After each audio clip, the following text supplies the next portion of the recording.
We must do more. The tragic death of Renee Good has brought into clear spotlight so many of the things the Trump administration is doing to make our communities less safe. But one of the most alarming crises are issues of training and accountability standards for ICE officers. The Trump administration has cut the training down from 5 months to about a month and a half. They have eliminated age requirements and are hiring recruits as young as 18 years old. They're putting people into training before their background checks are even complete. And so when you see people cut corners, people die. I'm continuing to lead new legislation that will bring further high professional standards and accountability to ICE officials. We must also set minimum training standards. We must ban the hiring of anyone affiliated with hate groups. We must hold agency leaders accountable. We must require every federal officer to wear a body-worn camera during public-facing enforcement actions and require that footage be preserved so that the truth can't be hidden or destroyed. What Donald Trump is doing is undercutting the strength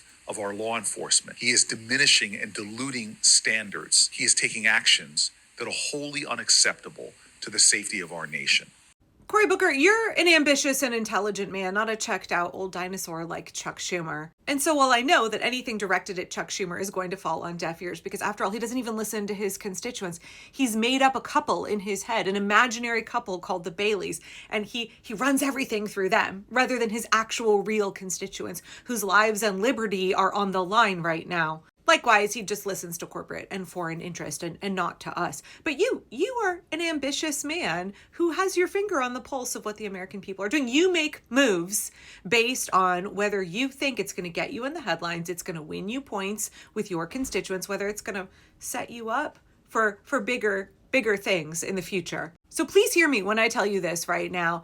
Your proposition when it comes to more training and reforms with ICE is insulting to your constituents. It is fucking insulting. They are gunning people down in the streets in my city, in Minneapolis. They are abducting people. They are beating American citizens. They are depriving people of their First, Fourth, and 14th Amendment rights.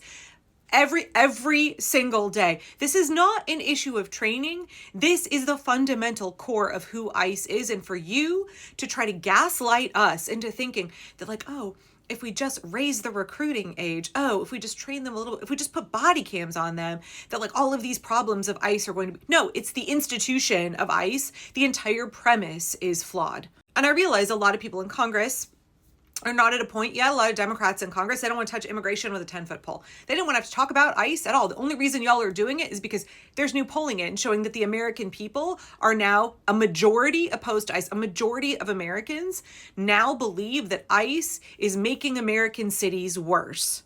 Donald Trump's brutal, illegal, out-of-control actions using ICE in Minnesota have backfired on him. And you're hitching your wagon to that little political star right now. You're like, oh, okay, it's safe to talk about immigration, but I don't actually want to do the really hard reforms because abolish ICE has always been like a really, tough thing to talk about. That's always been a political no-win, according to your focus groups. And I'm not actually saying that we should propose that establishment Democratic senators go as far as saying abolish ICE. I think if you live in constituents, go away, Cory, for a second. Constituents, if you live in a safely blue district and you have a chance, like that your district is going to elect somebody blue, and you have the option in the primaries between somebody like Alyssa Slotkin or Cory Booker who want to continue to fund ICE versus somebody who says, this is not good for Americans. This is a giant waste of tens of billions of our tax dollars. It's making our lives actively worse. It is nonsensical. We should defund ICE. And maybe they'll even go so far as to say abolish ICE. That's who you want to pick in your primary if you are in a safely blue district. That's how we push the party to the left. I don't really expect corporate regular old run-of-the-mill Democrats to at this time start saying abolish ICE. But I do expect them to say what we have heard from the Progressive Caucus of Democrats in the House, what we are hearing from very reasonable, as Jamel Bowie says, it's the moderate position to say that you right now while ICE is inflicting an illegal reign of terror, while they are out of control, killing people and trampling our rights, that you should not give them a bump in their funding. You should not vote to fund ICE at this point in time. They are lawless. They are out of control. They are using our tax dollars to brutalize us. That's a very sensible position. We're not asking you to go so far as to say abolish ICE. But in the Senate, you have your 60 vote leverage, right? You have to get that 60 vote threshold, and y'all have 7 votes that you can control. We understand, Cory, talking to you again now, we understand that the surrender Dems folded last time and reopened the government, getting nothing for the American people. They just full on buckled for fascism. They just bent right over for fascism. And it looks like that's what y'all are posed to do now, because Chuck Schumer and Hakeem Jeffries, they won't answer the press. When the press comes to them and say, are you willing to be obstructivist? Are you willing to stand up? Your constituents are asking that, they're demanding this of you. And this is your limp dick response. We're going to insist on body cameras. Not even insist, you're just going to ask, please give us body cameras, please. I mean, you're right. They did lower the amount of time. Training used to take months for ICE, and now it's 47 days. Do you know how they picked that number 47? Because Donald Trump is the 47th president. We know that ICE is woefully inadequately trained. We know that they lowered the recruiting age. There are 18-year-old kids who are out there with no training and firearms, and they hate women and they hate immigrants. But that's the whole idea behind ICE. It is meant to inflict terror. It's not about upholding justice. It's not about enforcing immigration policy at all. What has happened over the last year should make that clear as day to everybody. They don't want ICE agents well trained. They don't want them physically, mentally, psychologically capable of doing that job. They don't want to screen out extremists on the far right. They intentionally recruit Oath Keepers and Proud Boys. Enrique Tarrio has been hired by ICE, Cory. That's not a glitch, that's a function. It's all about perpetuating the kakistocracy. The least qualified, most inept, most out of control folks are the ones with the power and the guns and tens of billions of our taxpayer dollars. And the whole point is for them to create chaos and to inflict terror. So no, asking people to wear a body camera if they work for ICE. Jonathan Ross had his own camera out and filmed himself murdering Renee Good. And you think cameras are going to fix the problem? ICE is rotten to the core. And everybody watching, let's remember, ICE is not even old enough to rent a car. It's less than 23 years old. It was started in 2003.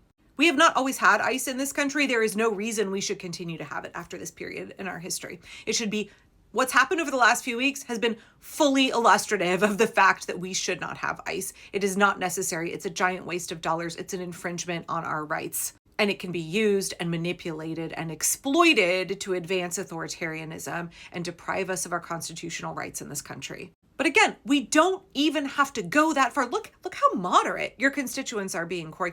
We're not asking you to scream abolish ICE right now. We're not asking you to insist on completely dismantling ICE. You should not be voting for any package right now that funds ICE, that gives a bump to ICE. I know that you Democrats want to pretend like you don't have any power. You do. You have 60 votes coming up. You have failed to adequately exercise that power to be an opposition party against fascism. Twice, you failed us. You failed us twice. March of last year and last fall with the surrender Dems, you let all of us down. And now you have a chance at this moment to actually show that you're an opposition party, to actually do the right thing. And your leader, your dinosaur leader, Chuck Schumer, won't even get on the record. He just hides from reporters. And then we hear this shit from y'all.